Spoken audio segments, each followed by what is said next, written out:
પંચમહાલ શહેરા તાલુકાના દુમેલાવના જંગલમાંથી પરિણીતાની લાશ મળવા મામલે નવો વળાંક આવ્યો છે, જે અંતર્ગત બાઇકના ક્લચ વાયરથી ગળે ટૂંપો દઈ હત્યા કરાયાનું સામે આવ્યું છે।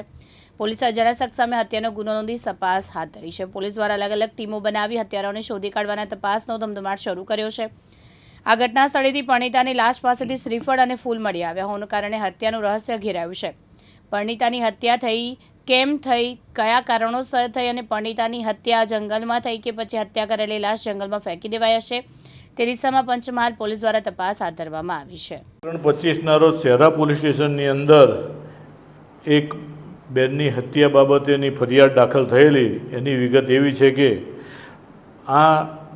શહેરા પોલીસ સ્ટેશનના ડુમેલાવ ગામના જંગલમાં આવેલ ખેત તલાવડીની અંદર એક સ્ત્રીની લાશ મળી આવેલી અને એ બાબતે ફરિયાદી સંજય આરતસિંહ પટેલ નાઓએ પોતાની બેન રંજનબેન કેવડભાઈ મનસુખભાઈ પટેલની હત્યા બાબતે ફરિયાદ દાખલ કરેલી હતી। આમાં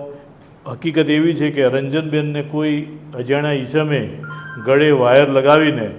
ગળે ટૂંપો આપીને એની હત્યા કરેલાની હકીકત જણાઈ આવેલી અને એ ગુનો અનડિટેક હોય જે ડિટેક્ટ કરવા માટે પંચમહાલ જિલ્લા રેન્જ આઈજીપી શ્રી તેમજ પંચમહાલ પોલીસ અધિક્ષક શ્રી સોલંકી સાહેબ નાઓએ સૂચના અને માર્ગદર્શન આપેલ। એ આધારે આ તપાસ આગળ અમે સંભાળેલી સારું કરેલી અને શહેરા પોલીસ સ્ટેશનના પોલીસ ઇન્સ્પેક્ટર તેમજ એલસીબી એસઓજીની ટીમો અલગ અલગ બનાવીને આ ગુનો ડિટેક્ટ કરવા માટે સઘન પ્રયત્નો કરવામાં આવેલા અને ટેકનિકલી અને હ્યુમન સોર્સિસની મદદથી હકીકત જાણવા મળેલી કે આ ગુનાની અંદર શકમન તરીકે દિલીપભાઈ ડામોર ગલાભાઈ ડામોર રહે માતરિયાઓના હોવાની શક્યતા જણાઈ આવેલી અને એ બાબતે તપાસ આરંભી હતી। એમાં હકીકત જાણવા મળેલી કે આ દિલીપભાઈ ગલાભાઈ ડામોર નાઓને એ એક ભુવા તરીકેની કામગીરી કરતા હતા અને તેમના કુંડલા ગામના રંજનબેન સાથે આંખ મળી જતા પ્રેમ સંબંધો બનેલા અને એના કારણે એ બંને અલગ અલગ જગ્યાઓ પર એકબીજાને અનેક વખત મળતા હતા અને આ રંજનબેન એની સાથે રહેવા માટે ઘણી વખત પ્રયત્ન કરતા હતા અને આ જે આરોપી છે દિલીપ ગલાભાઈ ડામોર એને પોતાની સાથે રાખવા ખરેખર માગતા ન હતા। એ પોતે પરિણીત હતા અને આ રંજનબેન તેની સાથે કાયમી એના પતિને છોડીને રહેવા માટે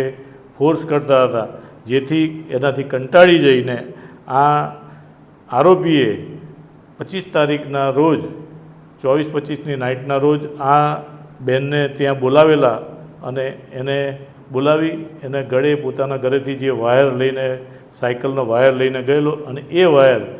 આ બેનના ગળામાં વીંટાળી અને એને ગળે ફાંસો આપી એની હત્યા કરેલી હતી અને આ પહેલો બંને વચ્ચે એને સાથે રહેવા બાબતે ચકમક જરેલી અને ઝઘડો પણ થયેલો હતો અને આ ગુનાના કામને હકીકત જે પુરાવા એકઠા કરી અને આરોપીને અટક કરવામાં આવેલ છે। સર, આરોપી દ્વારા શ્રીફળને મૂકીને શું ગેરમાર્ગે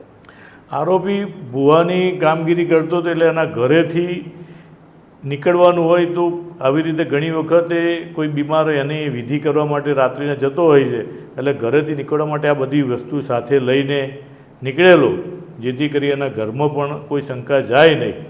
અને એ રીતે સાથે લઈને ત્યાં ગયેલો। ખરેખર એવી કોઈ વિધિ કરીએ કે એવી કોઈ હકીકત પાર્થિવ દરજી, દિવ્યાંગ ન્યૂઝ, પંચમહાલ।